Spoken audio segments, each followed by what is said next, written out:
Suddenly I got scared. क्या mute नहीं होता?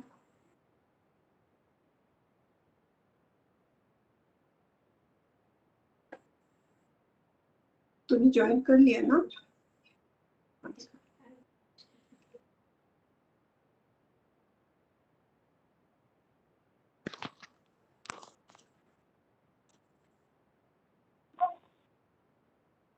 Hello, am I audible now, ma'am? Yeah, I can hear you. Am I audible? Yeah. Yes. Actually, we thought your OPD may continue till, so just we were actually Swapnil must have requested you whether we could little bit delay till the from 12 to 1 it is 12 to 12:30 now. Yeah. What is the time now? Yes, 12:30 only. Yes. 12. We'll wait till 12:30. Where is Dr. Nanta? She can't join. Yeah. We will start from 12:30 only. Okay. I will. Yeah.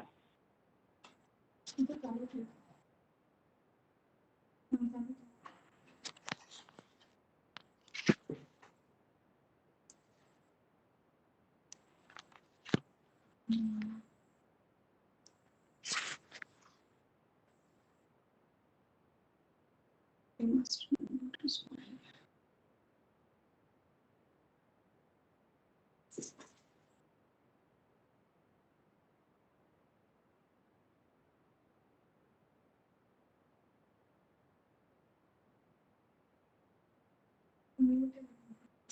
कहाँ पे?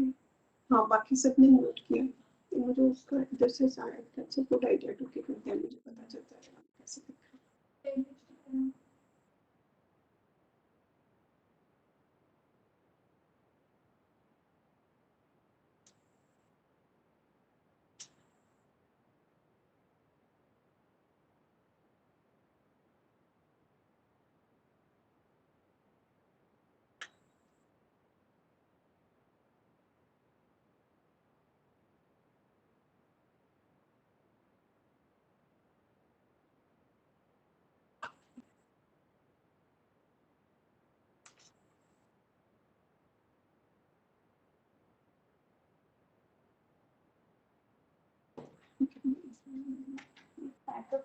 अगर इसमें कुछ गड़बड़ी इसको forward कर दे, समीर को कर दे और इन दोनों को भी कर दे, इन लोग को भी और उसको भी।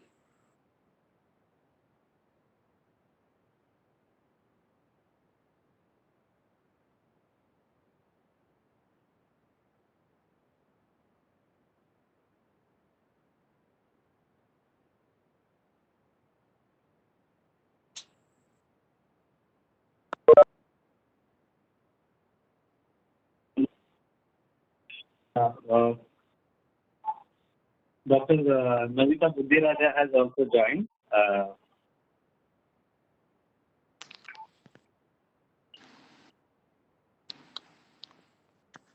Okay, so we are fine. I think we can start.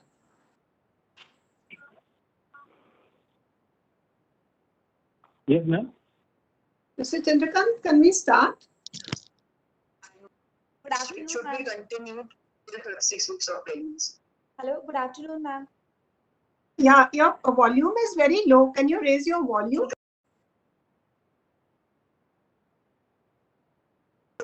Hello?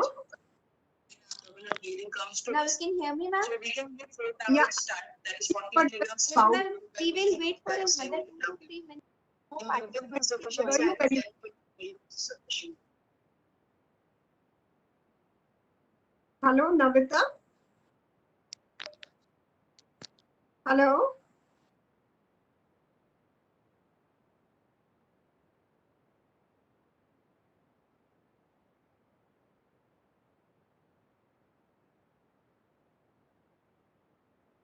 It's too soft, no, the volume. Also, our network is fluctuating. Our network is fluctuating. But मैंने तो उस पे डाला है. Wi-Fi. हाँ? Wi-Fi. नहीं 3 है वो क्या 3 4G 5G 4G पे डालना. Now it's okay. मैं दोनों पे डाला. If this fluctuates, then we'll get it through that 4G.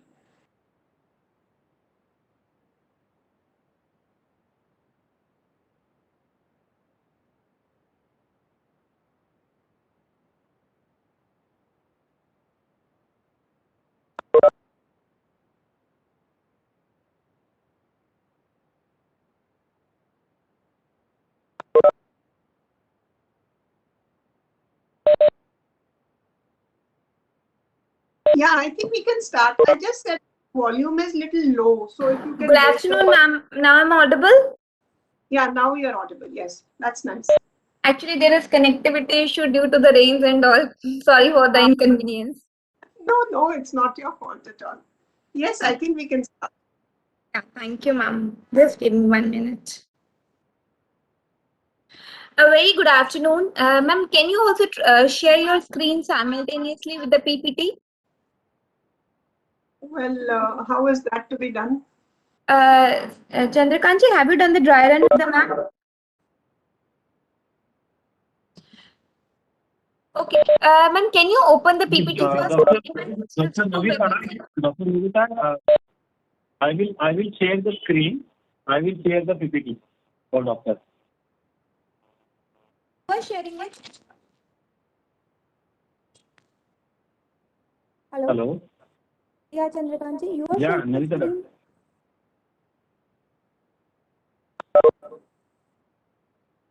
You want me to share the screen? Yes. I will share the PPT for doctor. So in the will it be okay? Or you want to? Okay, no worries. No. Anybody of us can share. No, Chandrakant, Mr. Chandrakant, it's better if you share because you understood what I was going to do with the slides, and you are going to follow my. Sure, ma'am. Chandrakantji will share. No You know, worries. he said he'd follow my talk and he'll change. He'll keep changing the slides. Okay, ma'am. Meanwhile, he'll share. Yeah. Thank you, ma'am. A very good afternoon and a warm welcome to all. Thank you for joining us today here. My name is Dr. Navita Buddhi Raja. I am the Regional Medical Advisor of Women's Health Division from Abbott Medical Team. Today, I invite you all for today's ECME on the topic of recurrent pregnancy losses, managing the unexplained.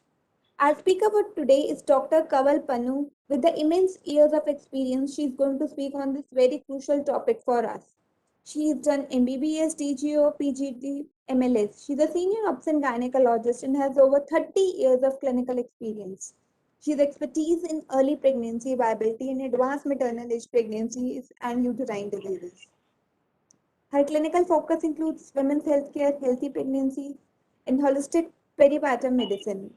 She is ongoing OPD in COVID era to provide safe antepartum care and medical abortion to the patients of disadvantaged backgrounds.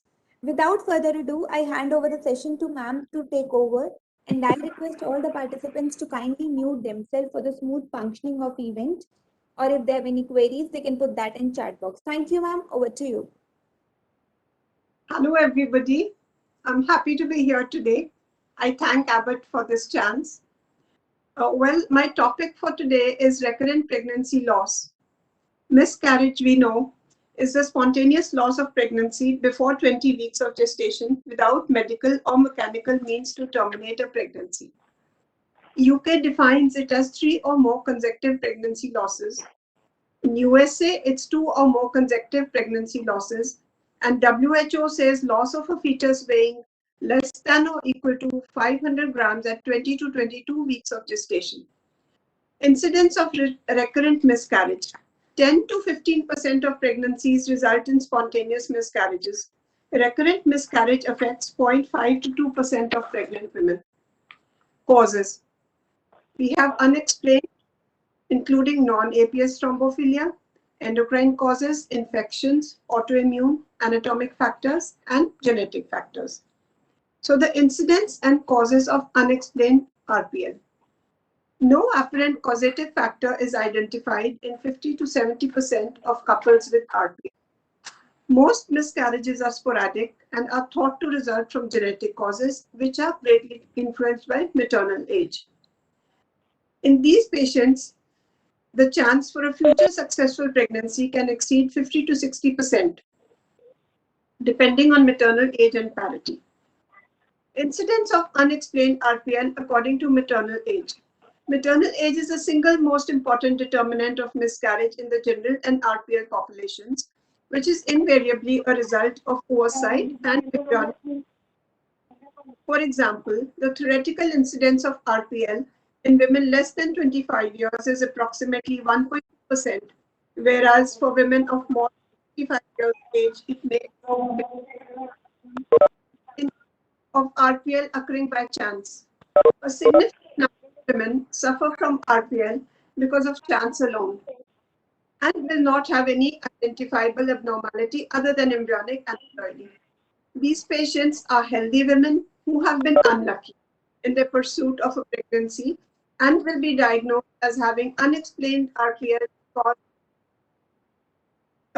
of age, and their investigations will invariably be normal. Unexplained RPL, at number 3, we have the oocyte as a main cause.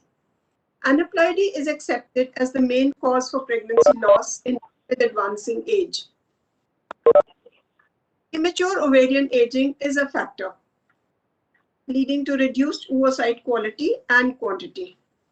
A study on oocyte donations of 8 couples with unexplained RPL who had poor response to ovarian hyperstimulation, they reported a rate of 11.1% pregnancy loss in these 8 cycles, and so questioned whether the oocyte, rather than the maternal and paternal factors, is the cause of RPL. Other causes of unexplained RPL, we have the sperm.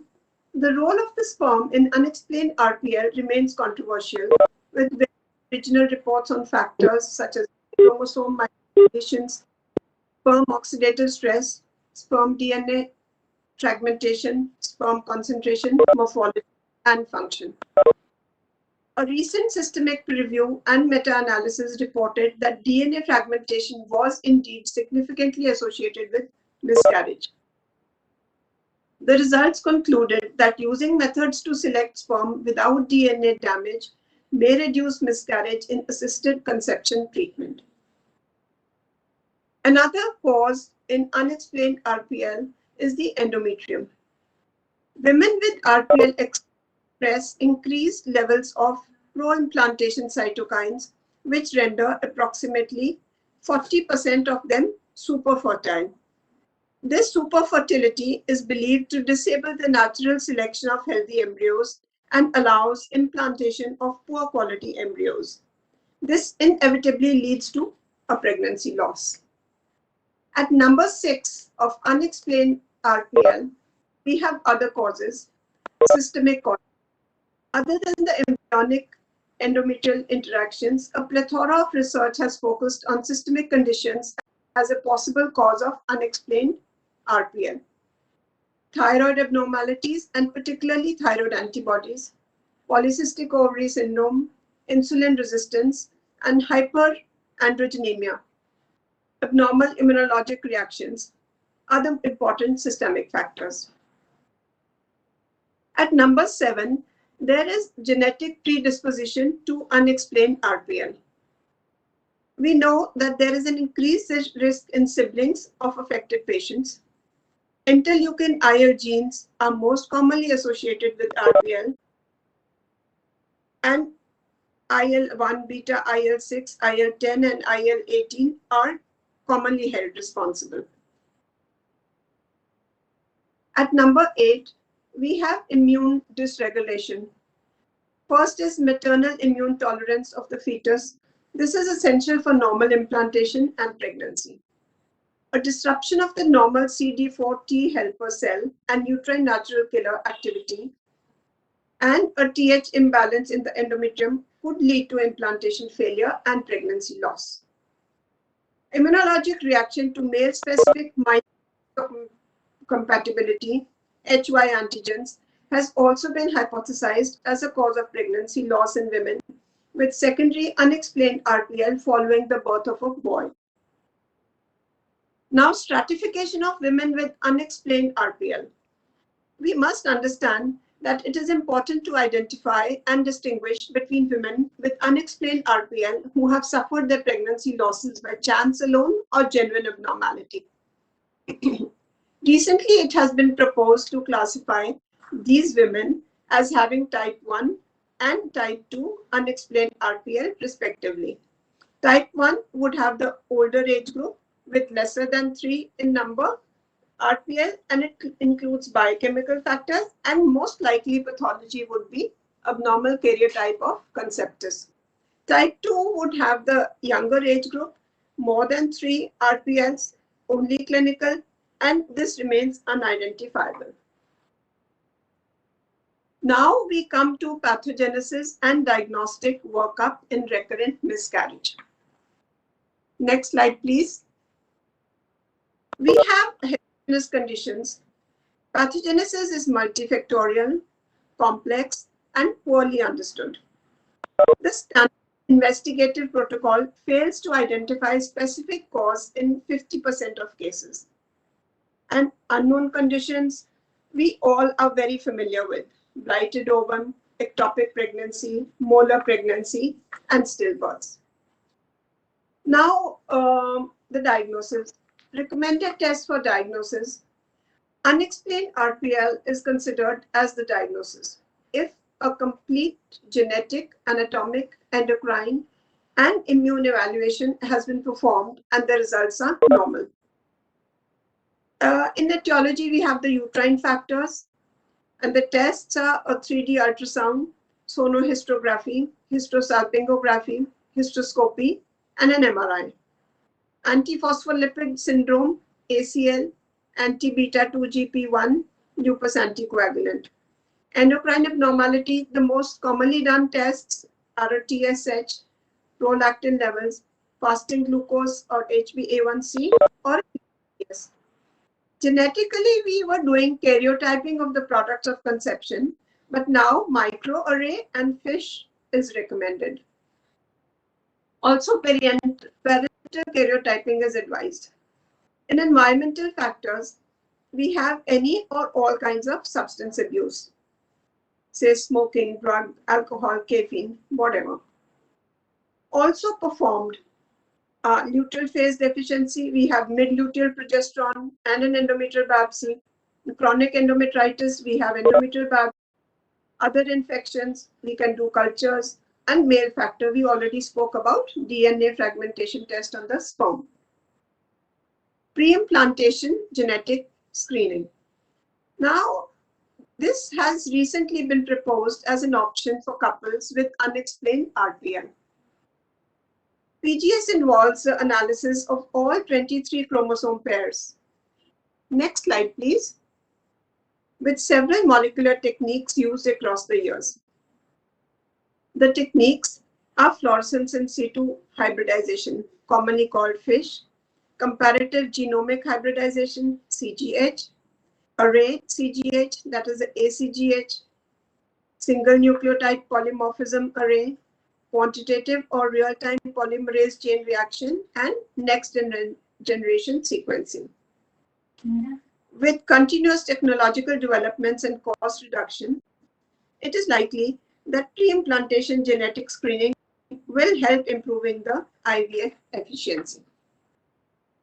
Now, the most important, treatment for unexplained RPL. We must understand progesterone and early pregnancy. Progesterone is produced by the corpus luteum after ovulation, and it prepares the endometrium for implantation. If there's failure in fertilization, the corpus luteum degenerates. And if fertilization is successful, HCG stimulates corpus luteum to produce progesterone.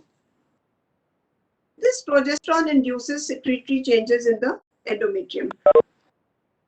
Adequate positive immune response in early pregnancy prevents pregnancy loss. So we know progesterone is essential for pregnancy maintenance. Endogenous progesterone rises sharply after ovulation and peaks the following week. Progesterone is produced by placenta late in pregnancy through HCG regulation. Next slide, please.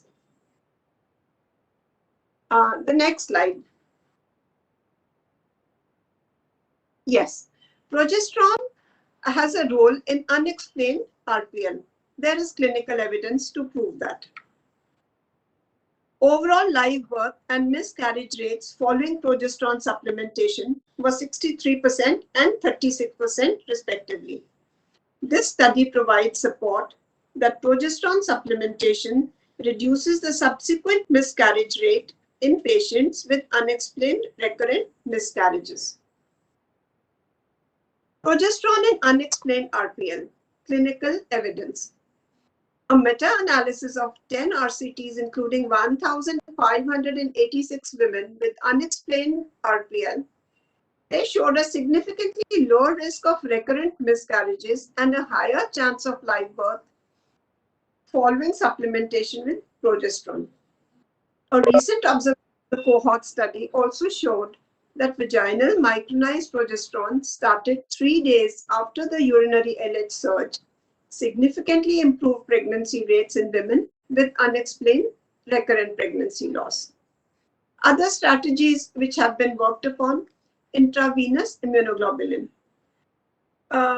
These have been used in women with unexplained repeated pregnancy loss, but several trials failed to show any positive impact. IVIG is therefore not recommended for women with unexplained RPL. Now we come to choosing the right progesterone. What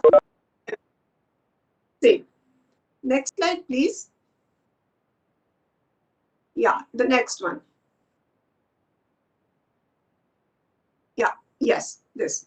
Now we have these two slides which show us the timeline, that is the history of historical development of progesterone.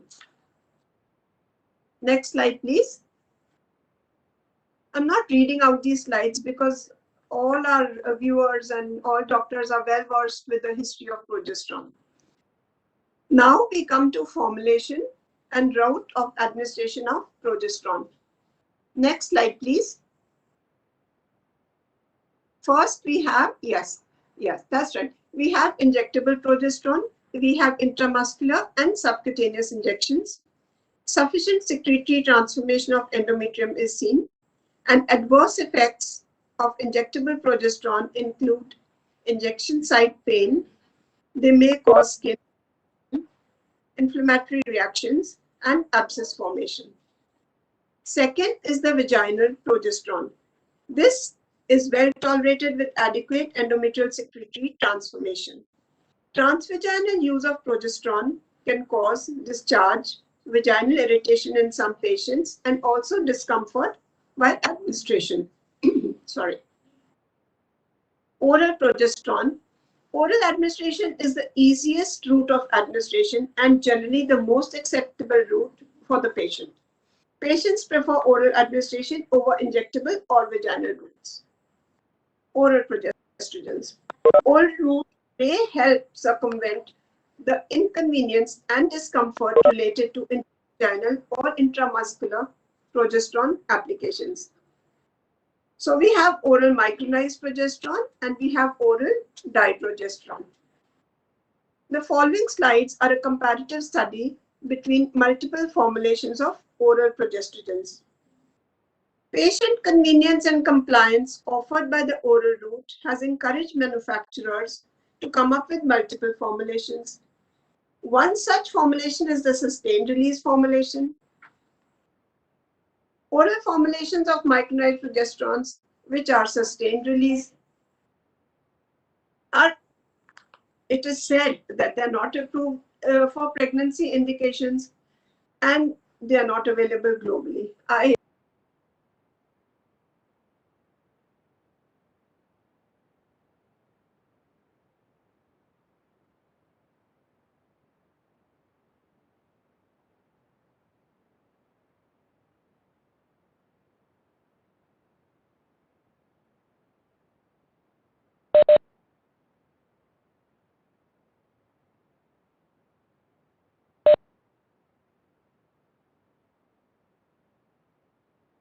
Ma'am, sorry to interrupt you. We're not able to hear you.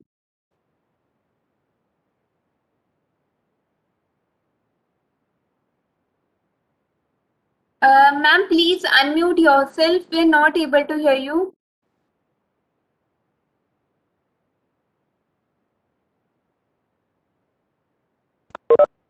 Chandrakantji, please call ma'am. Can somebody call madam?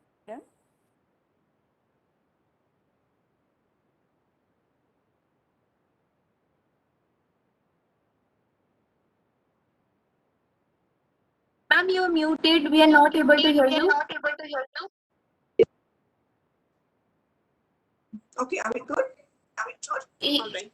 Yes, ma'am. Now we are able to hear you. Dydrogesterone minimizes the activation of receptors other than progesterone receptors and thus minimizes First, I'll share. I request I others. think I got unmuted, so I don't think we missed much. I just said that oral dydrogesterone is a better option because of greater bioavailability, effective at a lower dose, and One minute, irreversible ma'am. adverse Let me events. mute others. Now, oral micronized progesterones, they say that the metabolites interfere with pregnancy outcomes. Oral dydrogesterone metabolites action are conducive to a successful pregnancy. This is as in comparison to oral micronized progesterone. Major metabolite supports pregnancy and improved endometrial receptivity. This last slide is a comparison between the next slide, please. One more. The next one. Yes, thank you. This slide is a comparison between dydrogesterone and oral micronized progesterone.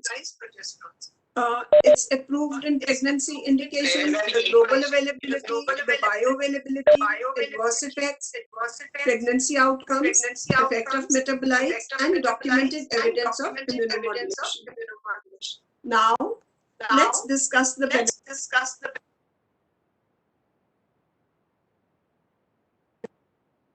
Loss.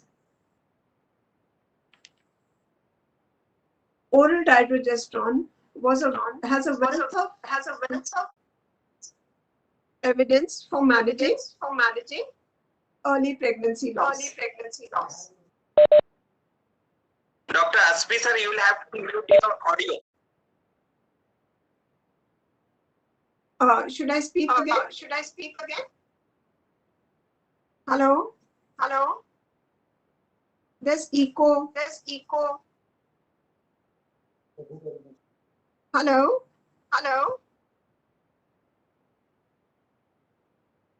Ma'am, just 1 minute. Let me see. There is a lot of echo. I request all the participants to kindly mute themselves.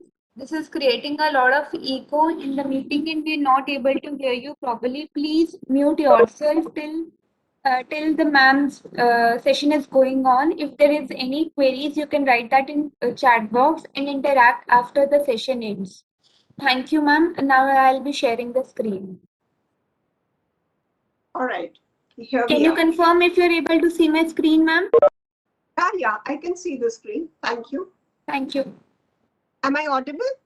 Yes, ma'am. Okay, great. Okay, so now oral dydrogesterone has a wealth of evidence for managing early pregnancy loss. Firstly, it does not suppress the pituitary axis at normal therapeutic doses. It circumvents inconvenience and discomfort related to intravaginal or intramuscular progesterone applications. Oral route is patient-friendly and improves compliance to treatment. In short, oral digesterone is a very, very good choice for the treatment of threatened miscarriage. Also, it minimizes the side effects and reduces the likelihood of altered liver functions. Next slide, please. Faster attainment of peak plasma concentrations by oral dydrogesterone. Oral dydrogesterone is rapidly absorbed and quickly achieves peak plasma concentrations as compared to vaginal and intramuscular progesterone. 47% reduction in the odds of miscarriage observed with dydrogesterone compared with standard of care. Dydrogesterone, documented evidence of immunomodulation. It reduces the cytotoxicity of NK cells by blocking its degranulation. By inducing PIBF production, dydrogesterone might improve pregnancy success rates in factors. After benefits in early pregnancy loss, we can talk about benefits of oral dydrogesterone in recurrent pregnancy loss. Next slide, please. Yeah, the next slide. Yeah, this one. Yes. Now we should name a few significant studies. The first one done in 2005. 180 pregnant women less than 35 years age with at least 3 previous unexplained consecutive miscarriages, oral dydrogesterone 10 milligram twice a day, and intramuscular HCG 5,000 units every 4 days. Dydrogesterone had a significantly lower miscarriage rate compared with the control group. No adverse events were reported during treatment, and there were no differences in obstetric complications. Another study in 2014 by Kumar et al.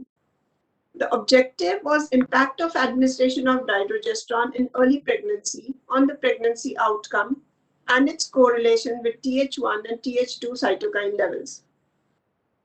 Women with either a history of recurrent miscarriages placed in other dydrogesterone group or placebo group or no history of miscarriage. An intervention was dydrogesterone 20 milligram per day from confirmation of pregnancy to 20 weeks of pregnancy. At number 3, we have a study by Kumar et al. In 2014. Dydrogesterone improves the pregnancy outcomes. Miscarriage after 3 abortions more than 2.4 times in placebo versus treatment group. Mean gestational age increased in the progesterone group, and serum IFNY levels was significantly higher in the RM group. At number 4, there's a study in 2013 by Haas and Ramsey, which says data set for subgroup analysis in recurrent miscarriages and subgroup analysis compared to placebo or no treatment. Progesterone treatment showed its statistically significant decrease in miscarriage rates. In 2015, there was a study by Karp et al. And they showed a significant reduction of miscarriage with dydrogesterone compared to standard care. The number of subsequent miscarriages or continuing pregnancies per woman was compared in women receiving dydrogesterone and standard bed rest or placebo intervention.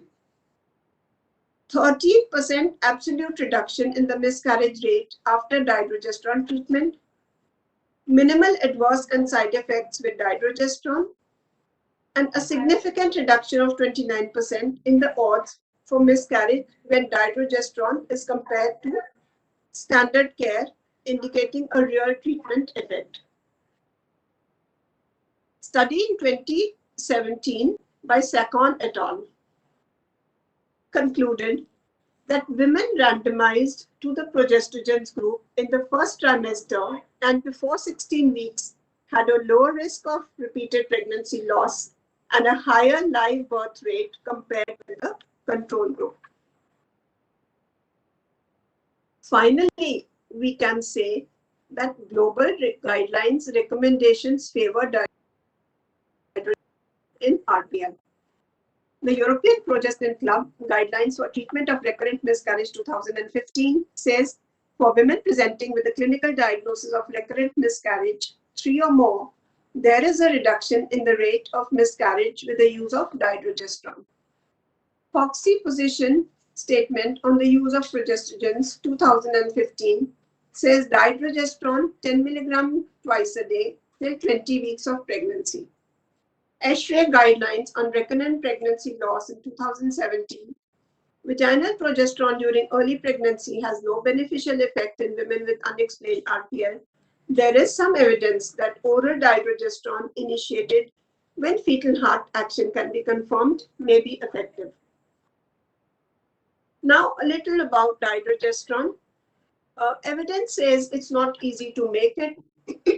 Many attempts were made to make generic dydrogesterone, and we have it that there have been 9 unsuccessful attempts to make generic dydrogesterone. Abbott's dydrogesterone, we are told, is manufactured with stringent quality standards. I'm sure all of us know that. This is a time-tested progestogen and has been available in India since 1960. Now, to conclude the key messages. Next slide, please. Yeah. No apparent causative factor is identified in 50% to 75% of couples with repeated pregnancy loss.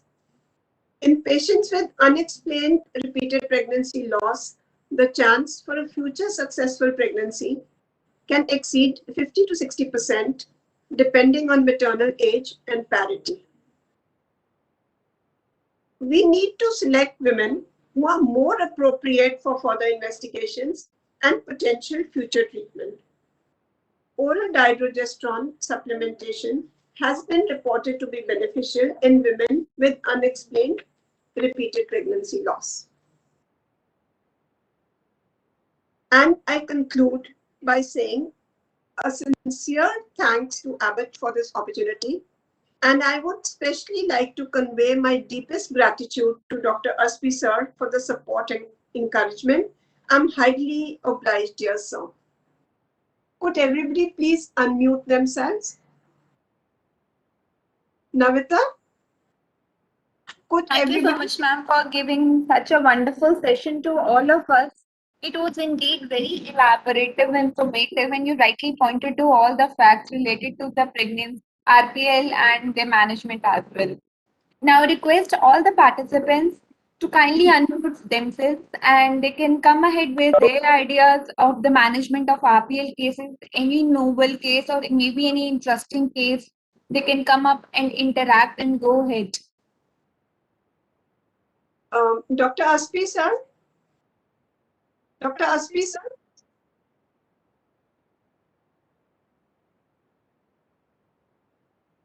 Sir, do you want to say anything?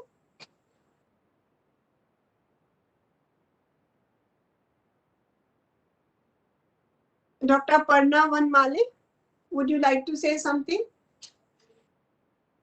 Hello. Hello. Yes, sir. Hello. Yes, sir. Can you hear me? Yes, sir. Yes, sir. Can you hear me? Yes, Dr. Aspi. Yes, I can. Yes, I Dr. Pannu, it was very nicely presented. I have a few points to tell. Can everybody hear me? Because I am just now speaking from my mobile and it somehow or the other it goes off here and there, you know.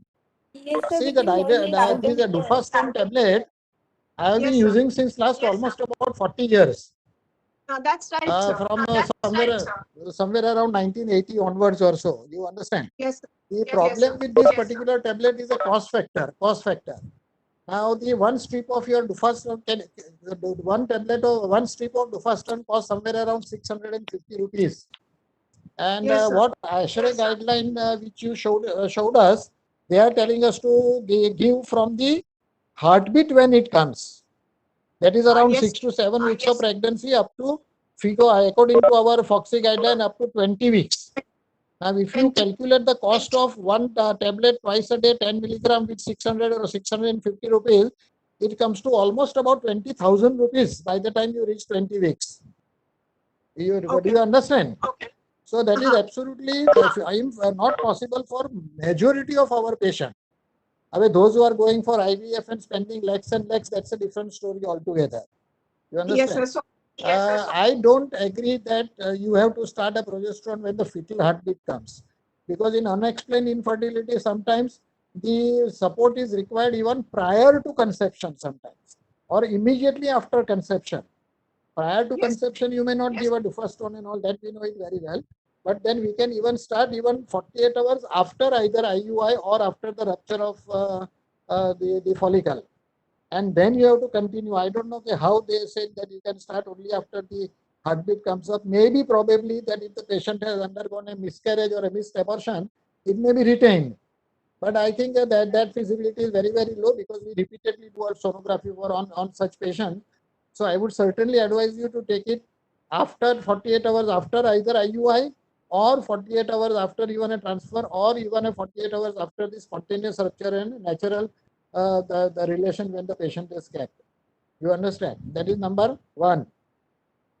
Now Yes, I have sir. been telling since I have been telling that since ages together that one regimen which I follow, and I have got about 7 patients so far with me of unexplained infertility.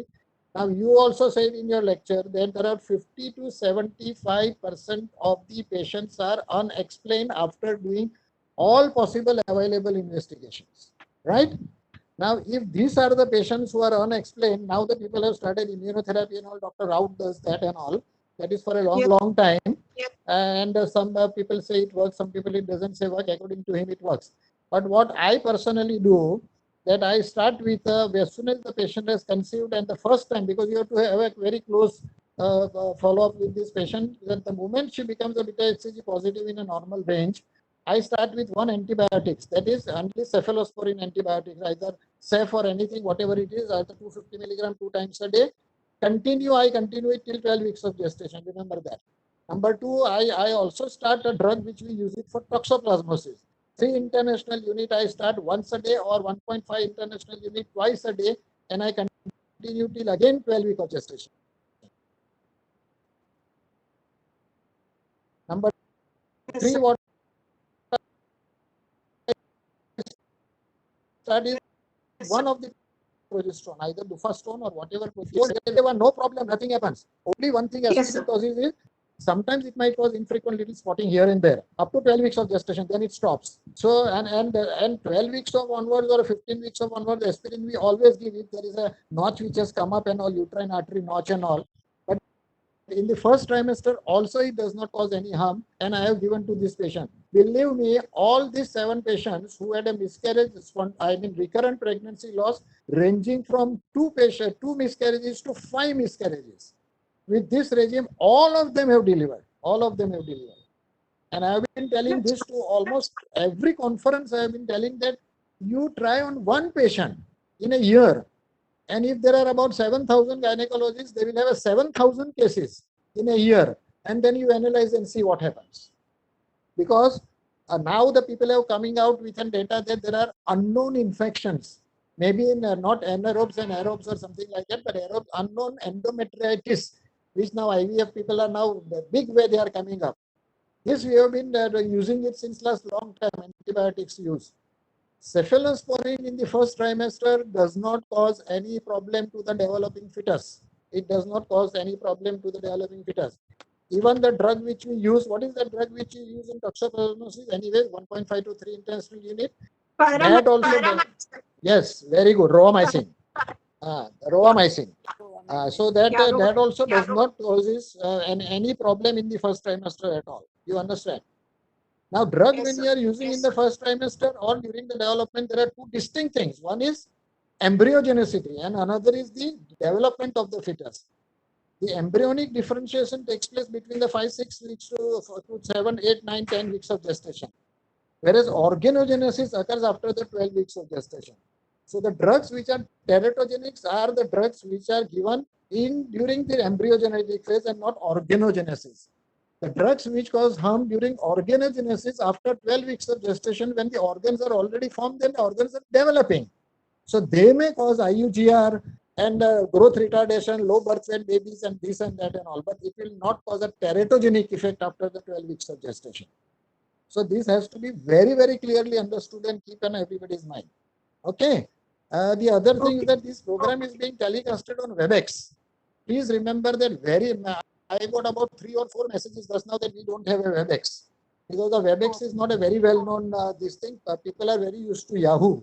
So the company fellows, please keep in mind, if you have got some contract with them, then I don't know. That is your technical problem or your administrative problem. But I got 3 messages that we are not able to connect to Dr. Pannu's this thing because we don't have WebEx. And what is WebEx? I say something like that. One person asked me. So the Zoom is a much better because people are using that can be done. So I think this is, but anyway, you are wonderfully presented, Dr. Pannu. I am very happy and very good attendance, almost to the tune of almost 40 people have attended. And if you count 3 or 4 more who could not attend, is about 45 is a great attendance for you. Congratulations. Yes. Wonderful. Yes. Very nice. Sir, Very, you're welcome. Namita, say bye-bye to each other. Can Yes. Thank you. Huh? Thank Thank you very you. much. Can I say something? Very good. Can I say something? Yes, ma'am. Yes, Yes, Dr. Madhuri Patel wants to say something. I'm Let me. Dr. Patel. I'm Dr. Madhuri Patel. yes, Madhuri Can you Patel, hear me? madam. Yes. Yes, yes. It was an excellent delivery, most wanted, and you explained it very well. I agree with Dr. Asti.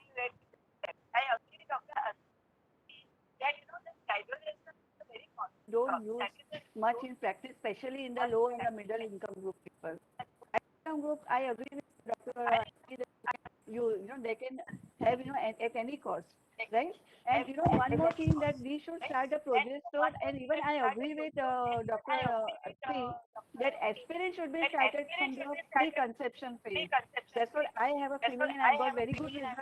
Along with the Yes. progesterone, I routinely start in unexplained infertility about HCG twice a week, up to 14 weeks of pregnancy. That has really given me a good result of the unexplained RPL. Of course, other causes RPL we are ready to manage with the whatever the cause is. But this unexplained, I use SPD, I use HCG, and I use progesterone right from the time of ovulation. So that is the giving good result. So I just wanted to convey this message. So another thing which also one study which you mentioned 2005 study where they have given a progesterone plus HCG, but you cannot compare that because whether the HCG has worked or whether that dydrogesterone or the duphaston has worked, it is very difficult to say. Yeah. So it should be a solely either on HCG or it should be solely on duphaston. But my experience over a period of time tells me that duphaston does work. It does work, and it has got an immunogenicity. Pardon? I said definitely it works. Yeah, it works. I've And it has got some since my immunological property also. That's what the company claims. resident since my residency, I've been writing to first on. I mean, Very I'm good. sure all of us. But it looks you are still in your residency. It looks like that from your face of it. No, sir. You are still a resident. So anyway, thank you very much for sparing your valuable time for us and teaching us something. We are very grateful to you. And Thank your you. Thank you. Thank you once again, Madhuri ma'am. Thank you. Thank you very much. Okay. Bye bye.